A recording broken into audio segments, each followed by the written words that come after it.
Good morning. Good morning. Afternoon for me, morning for you. That's right. Yes, morning for me.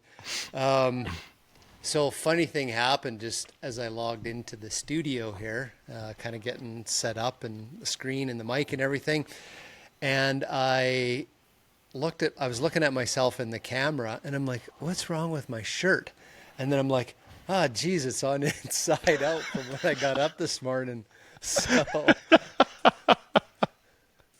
so I'm like, should I just kind of duck out and switch my shirt around, or what happens if I get it pulled off and I'm flipping the shirt out and you log on and I'm sitting here without a shirt on and you're going to be going, what the hell's going on in this episode?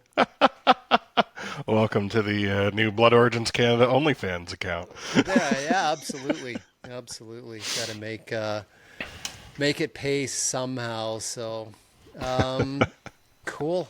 Happy to be on again, and yeah, let's dive into the agenda.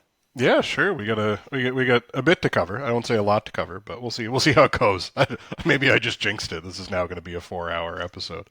Oh Uh, yeah, no, I don't think so.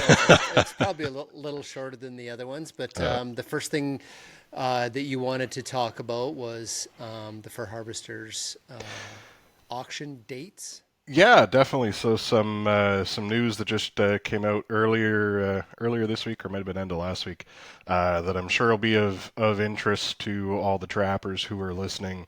Is Fur Harvesters Auction in North Bay has announced their final receiving and auction dates for 2025. So the sales will be March 19th to 21st and June 5th to 7th. So the final receiving date for the March sale will be January 11th, and the receiving date for the June sale will be April 12th. And for everybody who is in and around Northern Ontario or interested in making the hike to North Bay in January, Fur Harvesters is bringing back their annual Trappers Convention. So that'll happen on January 10th and 11th, just before the receiving date for the March sale. So I know that a lot of folks were really hoping for the FHA convention to come back after COVID. It got derailed because of COVID, like everything else that we do. And there's been a couple false starts on the convention coming back, but 2025. FHA has announced January 10th and 11th that they'll be back in action for the convention. Oh, cool. Okay. Okay. So, has that ever been an issue with the receiving dates kind of being like just right into trapping season, literally January? Like all that would do is give folks time just to get like their fall, early winter furs in, but then they got to wait till Yeah, and this the is, I think, date. yeah, I think this is kind of one of those things we've actually been having a lot of conversations about this at kind of the global scale, the international scale is kind of auction timing versus fashion show timing versus season timing for wild fur versus the farming cycle for mink fox, fin raccoon, chinchilla. Um, and trying to make sure that it works as best as possible for everybody involved. And certainly, like you say, that would be really your early season products would be what would be available for that early January receiving date. Uh, but ideally there will be plenty of with the prices we saw this year. Hopefully there will be folks that are motivated to get out and trap, and get a decent amount of fur on the auction block for March. Yeah. Yeah, I mean, I guess it's like any business. It's about cash flow. Yeah. So you kind of want to get some fur in, get it out, get it sold, get that money and those checks moving, even though you're still going to be out on the trap line in January and February Yeah. working as late as you can in the spring beaver. So yeah, that's kind of an interesting cycle, but that is a lot of industries to balance. Yeah, it's an incredible number of moving pieces in terms of when sales are, when the auctions are, excuse me, when the auctions are, when shows are that people are going to be getting their product out. They need to be able to get enough furs in to make product to have available for some of the big shows, and or at the very least be able to fulfill orders that they will get at those shows. So it's a very complex web of interests, and they're all reliant on one another, right? We can't. If no one has fur for shows, they're not buying fur, so there's no economic motivation to trap, and then vice versa. If there's no show, people aren't ready for shows, and it just Yeah. breaks down, right? It was different when we were running 5 auction. We wasn't me when the Royal we as the industry were running 5 auctions over the course of the year at each auction house, and there were 4 and 5 and 6 auction houses, and it was much more Different dates. distributed, different dates around and across the calendar. Whereas now it's FHA is the only game in town when it comes to auction houses for wild fur. So it's they set their dates and they do as best they can to coordinate those dates with the other auction houses out there. They're focused on farm fur, or focused on the Russian auction houses have a mix of wild fur and farm fur, and the buyers in many cases are the same people. There are people that are going to Saga in Helsinki to buy mink that are also coming to North Bay to buy wild mink or buy lynx or buy whatever it is they're buying. Yep. Yep. Huh. Interesting. Yeah, it's not like the like centuries gone past where the trapper would come out. It'd break up in the springtime with all the furs from the winter. Yeah, head out to the rendezvous at Grand Portage and Yeah. load on to the bay boats, right? It's Yep.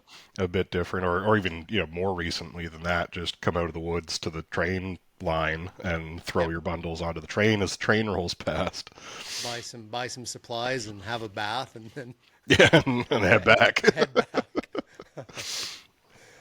Maybe that's something that auction houses appreciate is not not having the trappers show up in their office. Speed up the paperwork and processing though. Yeah, true. It might provide a bit of motivation to get things cleared quickly. That's funny. Cool. So speaking of mink, some crazy stuff going on in Manitoba with the antis, I guess we want Yeah. to say that wanting information.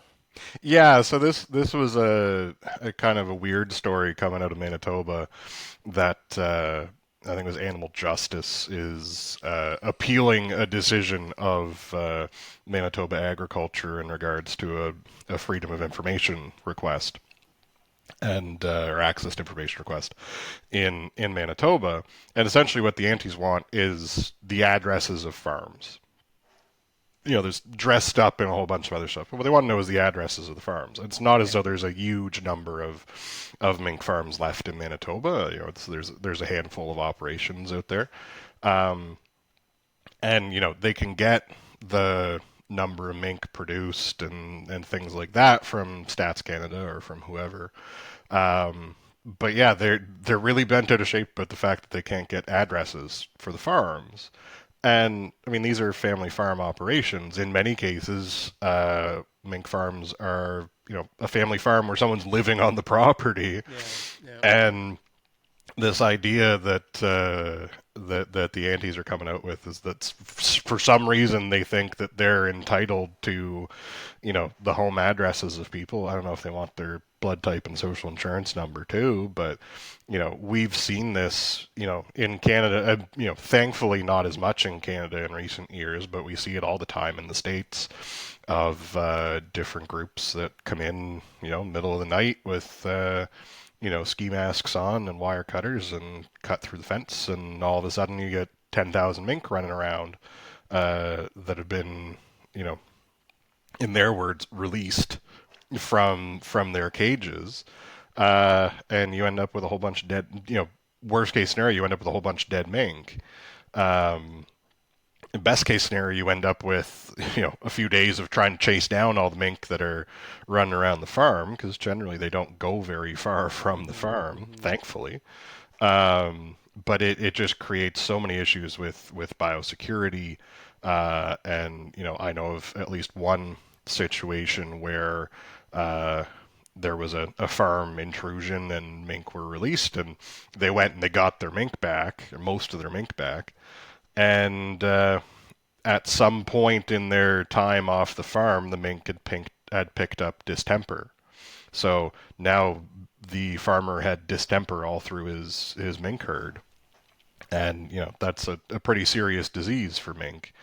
So the uh, the folks in the anti groups are, I'd like to say at the very least they're misled, um, but more than likely some of them at least are malicious in this, and that they Yeah. want to get access to people's houses and go go knock over the mink farm. Yeah, I mean it's criminal intent. It's Yeah, trespassing. It's home invasion. It's it's all that kind of stuff. Yeah, I mean luckily in this country, like privacy laws are province and territory specific, federal government specific, but I think they all have the same bottom line, which is your personal private information is protected by law. yeah, So, under any access to information, freedom of information requests, like the governments have to redact personal and confidential information, which is generally names, addresses, uh, you know, financial information, tax yeah. information, medical, all that kind of stuff. But you're basically as a citizen, if a government has a record on you and it's your name and your address, nobody is allowed to have Yeah, that. and this is the floor of privacy legislation.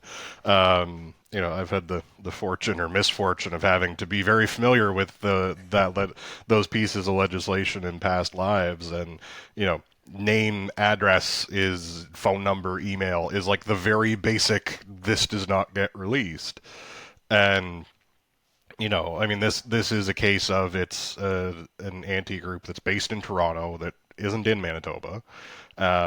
If they were in Manitoba, they could probably just ask around and find out where the mink farms are. But it really is. I don't see what legitimate aims there could be to actually know where these mink farms are. If you want to make changes to public policy and how farms are regulated, whatever, you can do that from the comfort of your office in downtown Toronto. Just read the policies and read the regulations and decide what you disagree with. And write a memo that says, here's how we think you should change it. And realistically, with these groups, their memo would just say, we think you should not do this. Yeah, yeah, So, yeah, I legitimately cannot understand what public policy imperative there is to know where these mink farms are. yeah, yeah, yeah. No, that's true. I mean, even here in BC, the registered trap lines, the licenses are issued to a person, but all of the government records, whether you're accessing maps, like you can get the boundaries of the registered trap lines and the number of the registered trap line, but you cannot access as a member of the public who owns that trap line Right. and what their contact information is. Same with big game guide outfitting hunters. Same thing. That's personal information, and the best you're going to get is this is where their operating area is and their license number. Yeah. Yeah, I mean, and I mean, we see that, with mapping company, hunting apps. I won't use any particular ones because I don't know which ones are supporters or not supporters of Blood Origins. But the mapping apps out there for hunting. You go to the States and you can see, oh, this belongs to Mark Hall. His number is XYZ. I just had a deer run onto his property. I can go in the app, get his information, call him up. Because often that information in the States is public information. Yeah. And Yeah. before now, it meant you had to go down to the county courthouse and actually get the info. And now those mapping apps have cut that phase out. They went and did that work for you. And it isn't necessarily the same in Canada or in all of Canada, but it's pretty, especially stuff like mink farms is private property. Yep. It's not a case of this is crown land, and we should know who is using crown land because it technically belongs to all of us, et cetera, et cetera.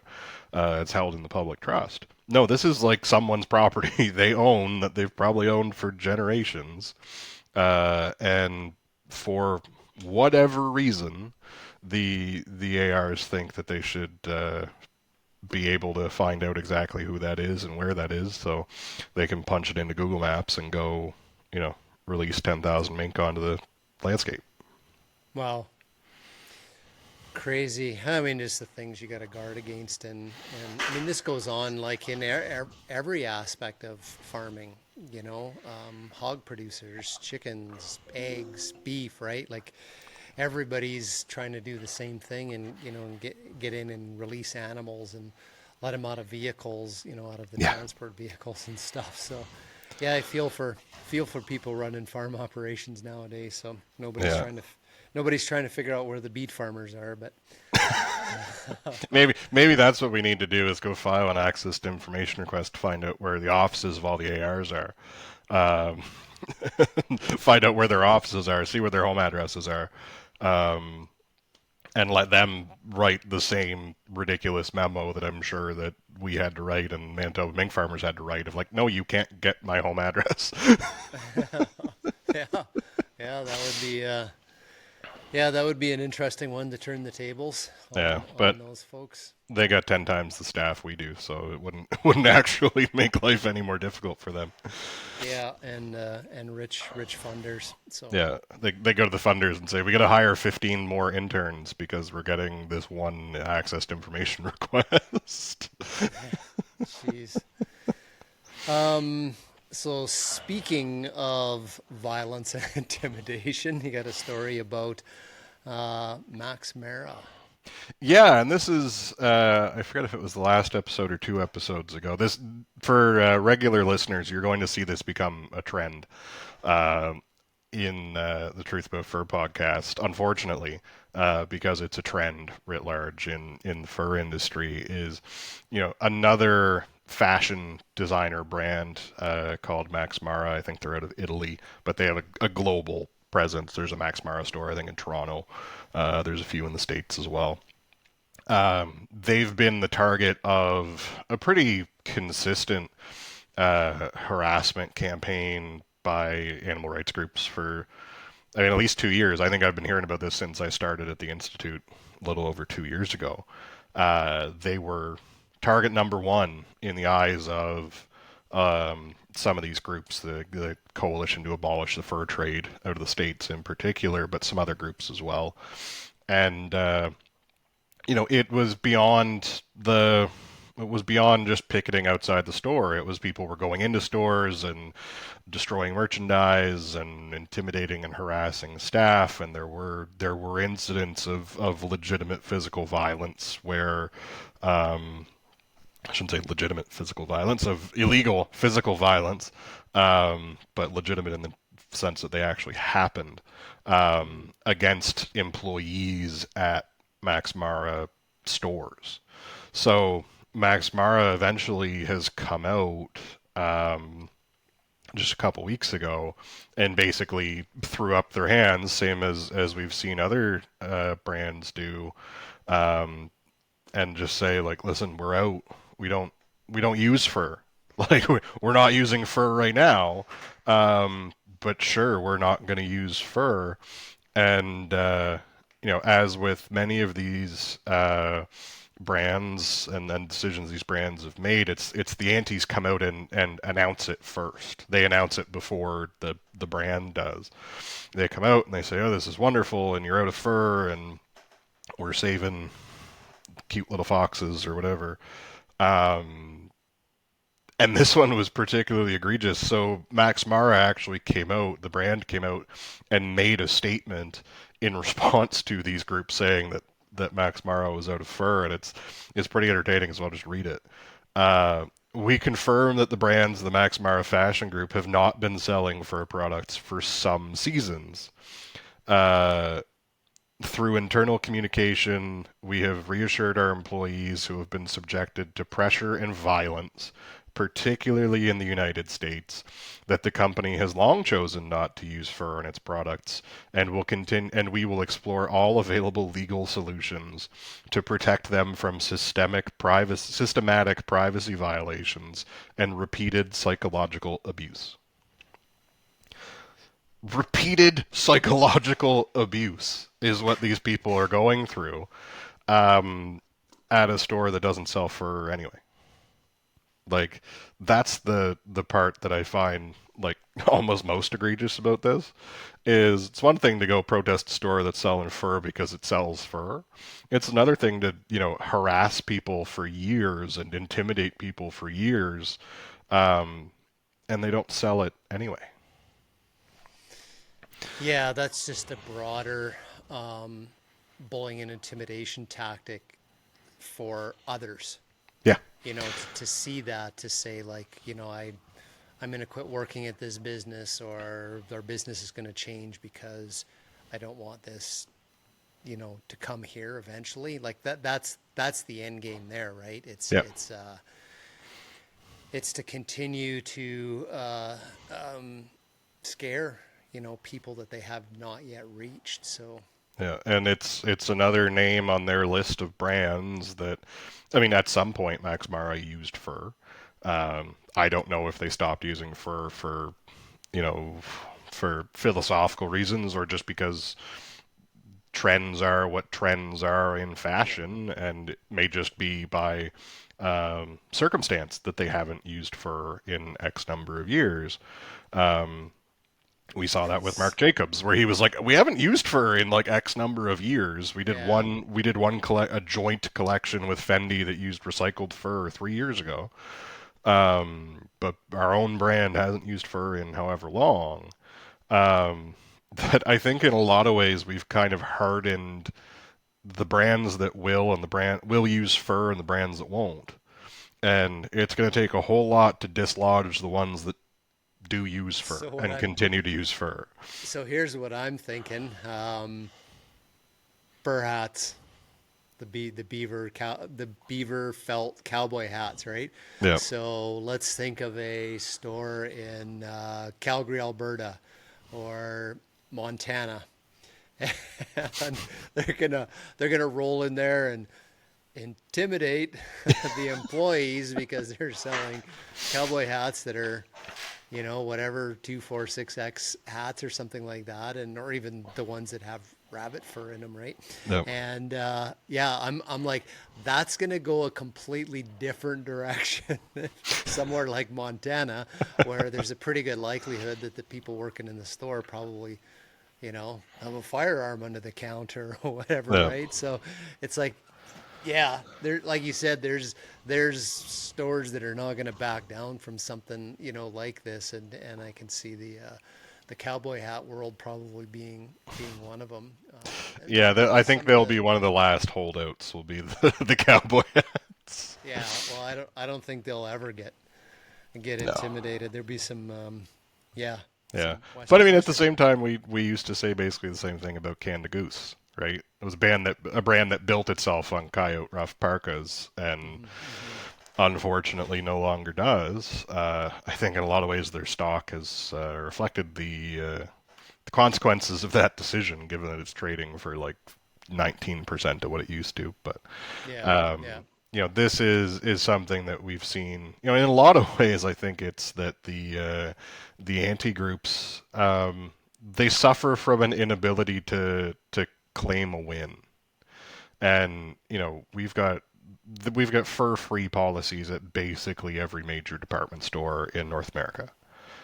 They didn't just like take a win and be like, "Great, we got it out of department stores. We're good." We got them out of Saks, we got them out of Hudson Bay, we got them out of Macy's. We're good. We're gonna go leave the little boutiques to just continue to do their own thing. To the point now where, like I say, they're going after brands that don't use fur. Like they're trying to get brands that to come out and issue a statement saying, yeah, we don't do the thing that we don't do. Like, they could go to a granola bar company and be like, Nature Valley does not use fur in its products. Like, well, Yeah. we know they don't use fur in their products. They have no fur products. They make granola bars. Yeah. Um, Yeah. They're just and looking for that public yeah, endorsement. and we've seen it from certain companies that came out and did the fur-free thing, and very shortly thereafter realized that it was having a real impact on their business, and they've since kind of slowly backed away from their fur-free policy, and all of a sudden they've got fox back on their coats, or they stopped using coyote, now they use rabbit, or something like that. Um, and it's really interesting just to see as some of those brands kind of slowly work their way back towards fur, because fur was such a big part of their brand, of their mystique, of their image. The big fur ruffed parkas that dominated the early and mid 2000s. When you take the fur off, it's a completely different product at the end of the day, from a like fashion perspective. And I'm far from qualified to give people fashion advice, but I'm literally wearing cargo pants right now, but or cargo shorts, even worse. But it's a different thing. A big chunky parka with fur on it versus a big chunky parka without fur on it, Yep. Yep. or a And big puffy or something, right? at the end of the day, these big, fashion companies are not going to leave hundreds of millions of dollars on the table if there's a fashion trend going the other way. Absolutely guaranteed they'll get back in the market if all of a Yeah. sudden, you know, X is popular. They're not going to, bow away from that. So, Yeah, I mean, and we see it now. I mean, we see it with Louis Vuitton, since Pharrell Williams took over as their creative director last year. Louis Vuitton is like tons of fur in their collections, and it's because Pharrell Williams likes fur. He's got his biography movie debuting at Toronto International Film Festival, and I saw today like the Antis are going to go protest his movie premiere. And try and get him to stop using fur at Louis Vuitton. It's like, you think Pharrell Williams is going to care about like those like six people half a kilometer away with Bristol boards on them when he's on the red carpet of his biography movie yeah, movie yeah. premiere? Oh, they can glue their hands to the sidewalk. That'll make a big difference. So there's open up some cans of soup or whatever, and um, I mean, if oh we could just go back to people throwing cans of red paint, that sold product. Because people who got red paint on their coat need to buy another coat. yeah, yeah, that's a wasteful way to do it, but it's, yeah. Um, let's let's move on to Ontario, and there's some regulation amendments going on about cable snares, and I actually picked up on this story on an anti group's website out of Alberta, one of their newsletters that I'm signed up for, and then one of the anti-fur groups in BC, in Vancouver, was also making a big deal about this. So Right. maybe just fill us in on what this amendment change is. So it has to do with the cable snares, but it's restraining cable snares, is it not? Yeah, so this is, and this kind of speaks to how ridiculous the antis are, is that like this is a change that is nothing but good for animals, and they're opposed to it. So these regulation changes that Ontario is going through are to do with what we call relaxing cable neck restraints. So it looks like a snare, like it's a loop of wire, um, but it has a slide on it. So if the animal gets in it, it gets alive holding a restraining trap essentially. Um, that animal walks through the loop, gets it around the neck, pulls forward, realizes it's caught on something, and stops, and is standing there in the loop. And so instead of like a killing neck snare where then the loop gets smaller and smaller, this essentially just the animal can pull back and it doesn't cinch all the way down. And Ontario had brought these in a number of years ago. Ontario Fur Managers Federation worked really closely with the OMNRF, then the OMNRF, now the OMNR, to get these implemented in Ontario. They had previously and continue to be implemented in Nova Scotia. A lot of the work on developing these and making sure that they work the way we think they should came out of North Dakota, actually. And the folks who had done it in North Dakota came here in Nova Scotia, did some testing on them here, and then folks from Nova Scotia and North Dakota were in Ontario working with the OMNRF and OFMF back, I think it's probably 10 years ago now, maybe even more than that, to get them implemented in Ontario. And Ontario had a different minimum loop size. So the minimum loop size in Ontario right now, I believe, is like 3 inches or something like that. I should have looked up the particulars. It's an inch bigger than it is in North Dakota and in Nova Scotia. And as a result, what trappers who are using these are seeing is some increased fur damage. And by fur damage in a restraining trap, fur damage equates to this is injury to an animal. Minor injury, admittedly, but injury to the animal. So based on this feedback and based on the best available science, which comes out of North Dakota and Nova Scotia, they made a change to the minimum. They're proposing a change to the minimum loop size. They're also proposing a change to the strength of the breakaway in the snare. So in areas where there's livestock or areas where there's cervids, large cervids, we build in a breakaway to the snare to ensure that if a moose steps in it or a cow steps in it or a deer steps in it, that they can break the snare essentially and walk away unscathed. The breakaway strength that currently exists in Ontario, it's the opinion of a lot of folks that are using these in Ontario that the breakaway is too light.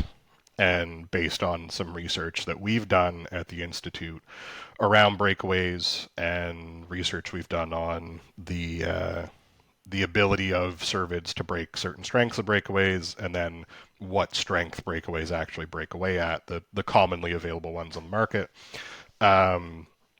Ontario is recommending an increase in the strength of the breakaways in snares, so that you're not seeing coyotes break away the cable neck restraints.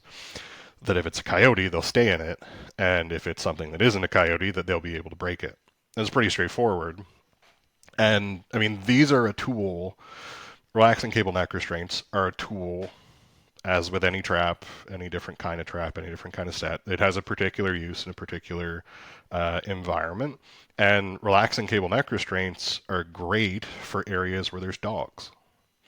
Because if your dog has ever worn a leash, and I hear this quite often from one of my board members, that his dog has been caught in snares before and never had any problem, because it feels the tug and is used to the tug on a choke chain or on a leash, and it just stops.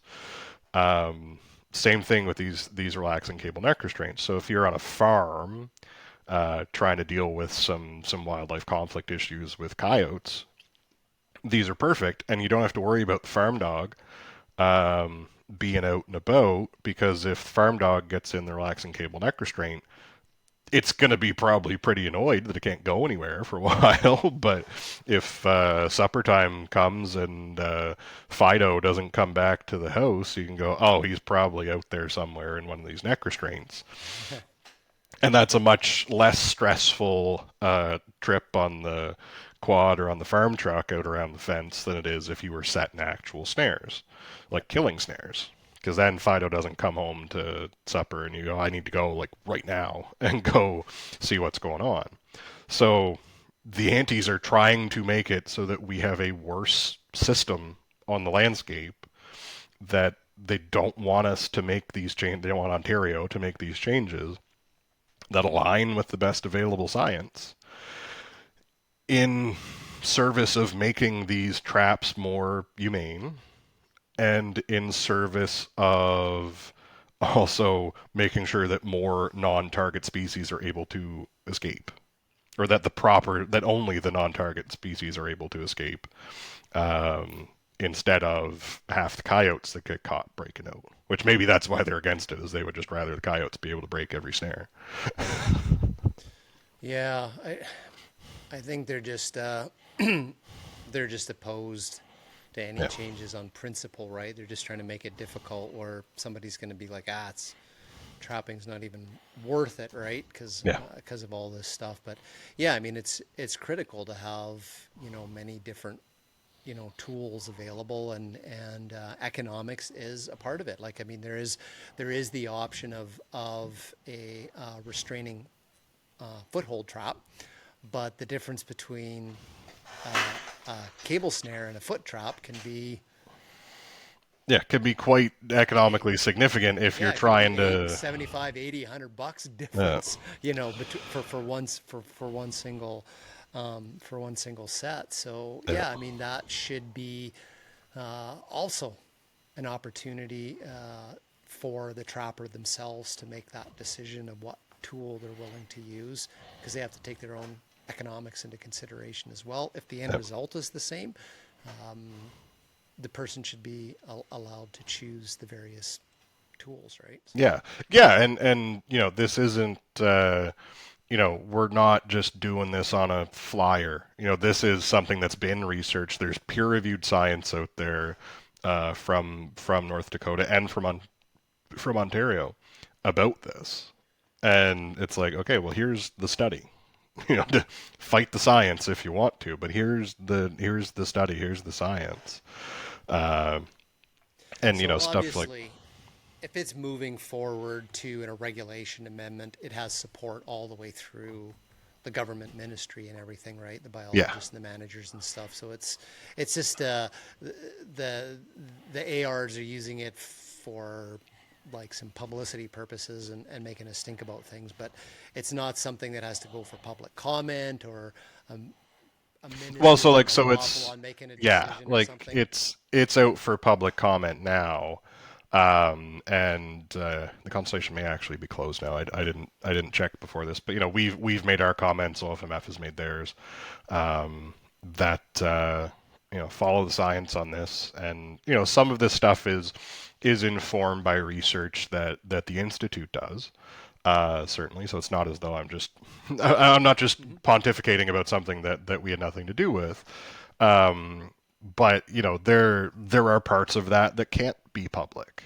There's a lot of the research that the institute does that will not be public, because it pertains to like particular commercial entities and products that they create.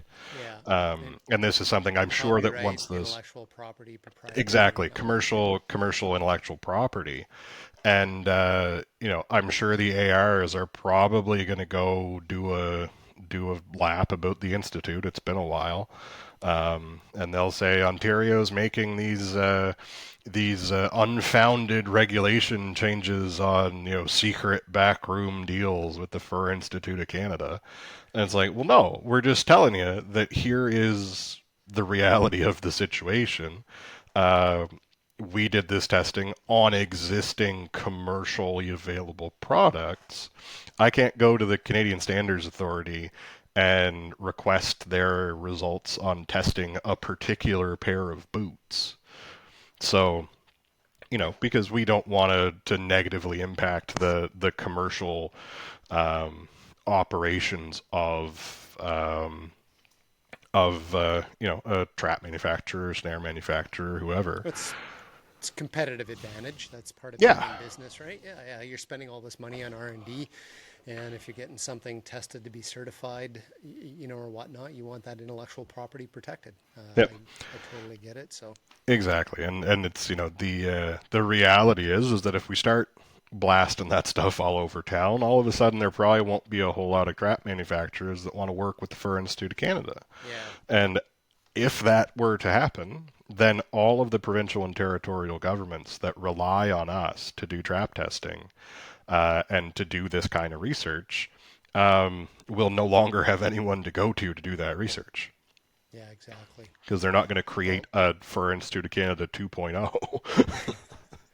do you want to protect all that intellectual property and just like right now, right here, for all the animal rights groups that are watching or listening to this, you might as well just give them your home address right now, like save them access to information request.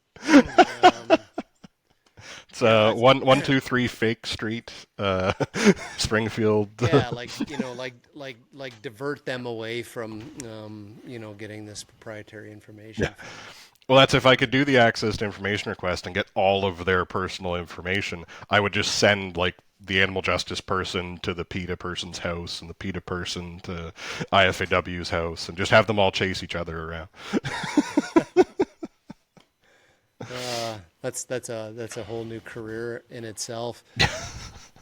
Um, the Olympics. So the Olympics took place between our last podcast and this one. So you got a story about uniforms from the Olympics. Yeah, so I mean, we make a lot of noise about fur in Olympic uniforms, usually the Winter Olympics, but this Summer Olympics, actually Namibia partnered with a French designer, Yves Solomon, who's like a major renowned name and one of the biggest standard bearers for fur in the world. Produces a lot of incredible fur garments in France. He teamed up with Namibia because Namibia, of all places in the world, has a fur industry.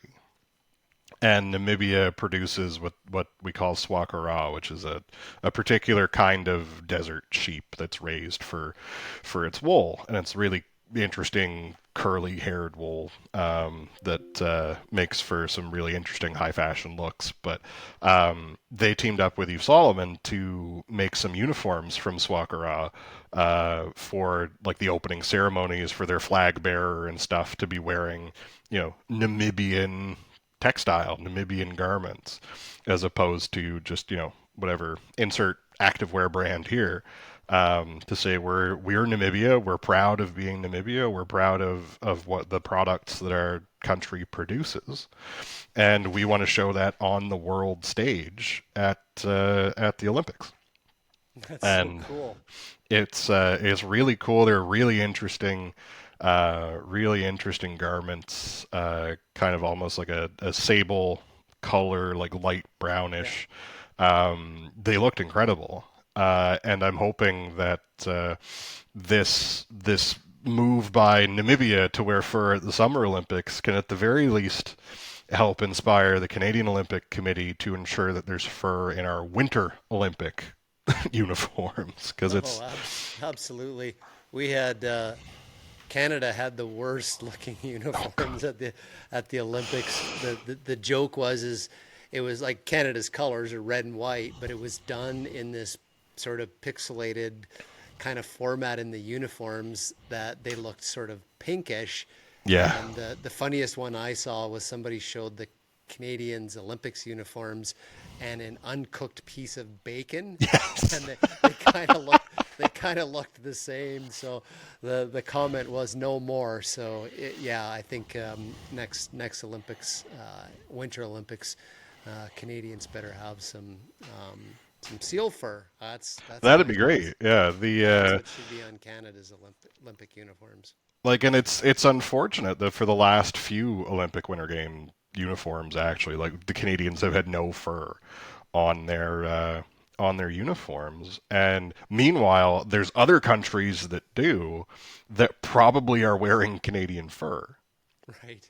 Like that's the ridiculous part of this whole thing especially at the Beijing Olympics, a lot of the countries had fur in their, like, I don't know the exact number, but quite a few countries had fur on their winter uniforms, like for the opening ceremonies and stuff. And it's like, I'm not going to say every piece of fur I ever see on TV is from Canada, but every piece of fur on TV that I see, there's a pretty decent chance it came from Canada. So, it would be great if the Olympic Committee and Lululemon, who are the official providers for the Olympic uniforms, that they would find a way to incorporate fur into the uniforms. And it could be optional. It can, there's 4 or 5 different versions of the uniform that they wear for the opening and closing ceremonies. I'm not saying everybody needs to look like a mountain man coming down for the rendezvous at Grand Portage, but we have a lot of great designers in this country that would love to work with Lululemon, I'm That would sure. be pretty sweet actually for Canada's rugby team Yeah, to have that look. yeah, yeah, You for know, sure. I hadn't even when thought of they came up with the New Zealand when they did the haka dance or whatever, they'd be like, "That's nothing. Take a look at this." I always love seeing the story that I forget the name of the guy, but he was like the captain of our rugby team back in the 70s or 80s or whatever.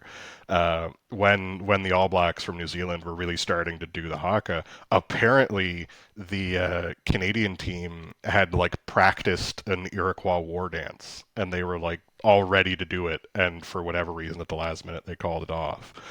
So, maybe if they're not going to, dust off the old Iroquois war dance manual from the 70s, at the very least they could show up looking like they came down out of the mountains. Yeah, we'll get them. We'll get them some black bear. Yeah, exactly. So if anybody That's from the Canadian men's rugby team or women's rugby team is listening and thinks this is a great idea, you can get a hold of me at info@fur.ca. absolutely, and they can accompany you to the presentation that you're going to make to Mr. or Mrs. Lululemon in the boardroom this year to get some better Canadian Olympic uniforms. So, but Yeah. cool story. Good on you, Namibia. That's pretty cool. I am now super curious. I want to go see about this wool product in Namibia. So. I got all kinds of visions in my head of what a desert sheep looks like. So that's pretty cool. Good stories. Last one I have to wrap up is kind of something I think that folks see across the country now and again, which is the passing of a titan in the trapping world from your community or from your region or your province. I just kind of think the demographics are at that age, but I think even in this next little story, there is hope for the future, even when our elders do pass away. So this spring or early summer, Harold Arnold Friedenberger from British Columbia in the Cusp area passed away. So Harold was born in 1941 in Manitoba. He loved hunting and trapping, and he started when he was a young boy in school, setting traps for muskrats and catching and earning 2 cents a gopher tail. So that tells you the era Yeah. of Harold. When he was 17, he was on his own running the family farm operations. In 1962, at the age 21, he moved to Nakusp, British Columbia in the Slocan Valley, hoping to earn enough to buy a combine for the farm. In 1963, he married Alice Margaret Bowes and started a family. He continued to work as a logger for many, many years with his own company, H.A. Friedenberger Contracting Limited. And he continued farming, had up to 72 head of cattle, and he purchased 3 trap lines, which he worked with his family. So I think that's the piece where, I think is just super cool. The intergenerational passing down the knowledge in the trapping families.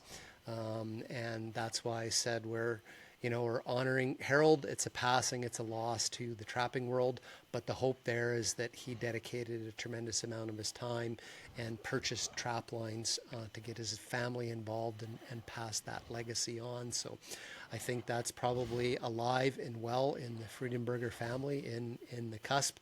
And his obituary said that he had supplied hay throughout the Slocan Valley to folks and was always willing to lend a hand and always had many stories to tell, which is, I think, a prerequisite of being a trapper. So I've yet to meet the stories. I've yet to meet a trapper who doesn't have stories. So, yeah, hopefully, plenty of Harold's got repeated on. So there's still someone out there who's able to keep sharing those stories now that he's no longer with us. Absolutely. So, yeah, just a sad but a feel good kind of story, past versus the future. So, and that is where we're at in trapping in this country right now. Is we still have elders from the past, which we need to take our opportunities to learn the nuance of wildlife and conservation and trapping, and be inspired by the young folks that are getting into it and the interest in women in getting into trapping, because that's forging the future, which means that I think, regardless of what the animal rights doing or harassing people in stores and wanting people's personal addresses, I think the people in Canada will continue to forge trapping forward, because it's part of families. It's part of how families define themselves, and I find that incredibly inspiring and hopeful. Absolutely. The number of trappers rendezvous and trapper association AGMs and stuff that I go to, that people are like, let me introduce you to my dad, or let me introduce you to my grandpa, or let me like it's family, they're family affairs. Of you see someone competing in the speed skinning for coyote, and then you see their kids in the youth competition, and Yeah, passing that along to another generation, and making sure we've still got folks that can handle fur out there, and hopefully they can teach another 25 people, and every one of them can teach another 25 people. absolutely, absolutely. And you'll keep doing your job to keep the prices of fur up and the Olympic uniforms with fur on it and all this kind of stuff, and the future markets will be there. So cool. Any final thoughts this episode?